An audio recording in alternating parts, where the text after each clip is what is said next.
విజయానంద్ గారు, ప్రభుత్వాన్ని కూల్చాల్సిన పని బీఆర్ఎస్ పార్టీకి ఏం లేదు.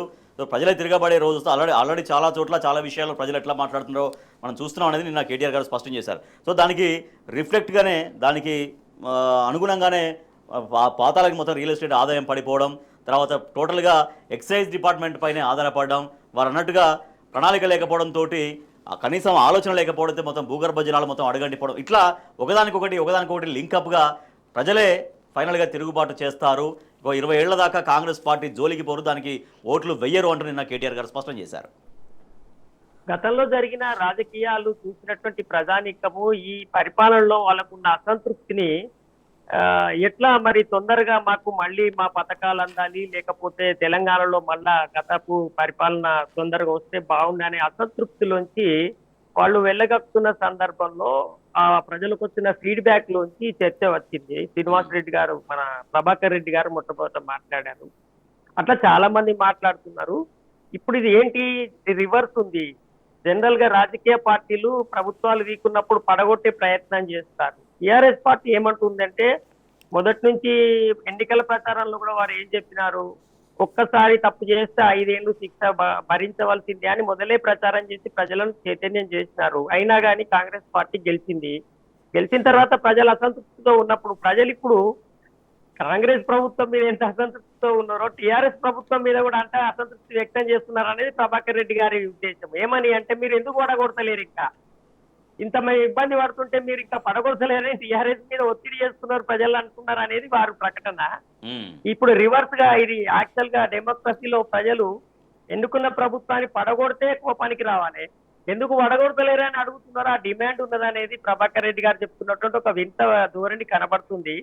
సో అట్లాంటి ఒత్తిడి వాస్తవంగా ఇవాళ బీఆర్ఎస్ కు 39 దాకా సీట్లు ఉన్నాయి కాబట్టి వాళ్ళు మళ్ళీ రావాలి, ఇదివరకు గతంలో కొంత అభివృద్ధి సంక్షేమం బాగా జరిగిందనే అభిప్రాయంతో ఉన్నారు కాబట్టి ఆ ప్రజల నుంచి ఒత్తిడి వస్తుందనే చర్చ జరిగింది. వాస్తవంగా మొదటి నుంచి కూడా బీఆర్ఎస్ వాళ్ళు స్పష్టంగా తెలియజేస్తారు, మాకు ప్రభుత్వాన్ని కూడదోసే ఉద్దేశం లేదు. 5 ఏళ్ళు వాళ్ళకి మ్యాండేటరీ ఇచ్చారు, 5 ఏళ్ళు వాళ్ళు పరిపాలించాలి, ప్రజలే మనని టార్చ్ లైట్ పట్టుకొని వెతుక్కుంటూ వస్తారనే ఒక కామెంట్ కూడా గతంలో కేసీఆర్ గారు చేస్తున్నారు.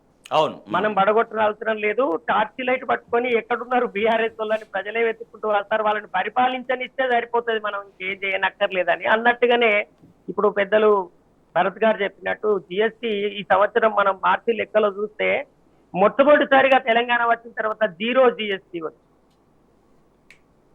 కరోనా టైంలో మాత్రమే మనకు మైనస్ ఉండే, తర్వాత ఎప్పుడు కూడా మనము 10%, 7%, 14% వరకు జిఎస్టీ ఆదాయాన్ని అంటే దేశంలోనే బాగా ఆదాయం వస్తున్న రాష్ట్రాలుగా ఉన్నటువంటి రాష్ట్రము ఇవాళ మనకు 0 లెవెల్ కి మొన్నటి మార్చిలో పడిపోయింది. ఇది చాలా తీవ్రమైన పరిస్థితి. ఇంకొకటి ఏంటంటే, మీరు గమనిస్తే రెవెన్యూ పెంచుకోవడం కోసం ప్రభుత్వం చేయనటువంటి అనేక రకాల ప్రయత్నాలు లేవు.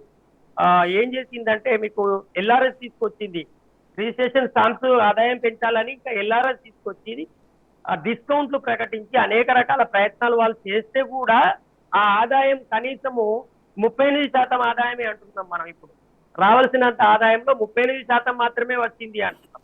అంటే ఇప్పుడు క్లియర్ గా కేటీఆర్ గారు చెప్తున్నది కానీ బీఆర్ఎస్ వాళ్ళు చెప్తున్నది కానీ ఏంటిదంటే, ప్రభుత్వము రెవెన్యూను జనరేట్ చేయడంలో ఫెయిల్ అవుతుంది. వాళ్ళు ఇదివరకు ప్రభుత్వం నడుపున్నారు కాబట్టి వాళ్ళకు స్పష్టత ఉంది ప్రభుత్వ పరిస్థితి ఎలా ఉందో.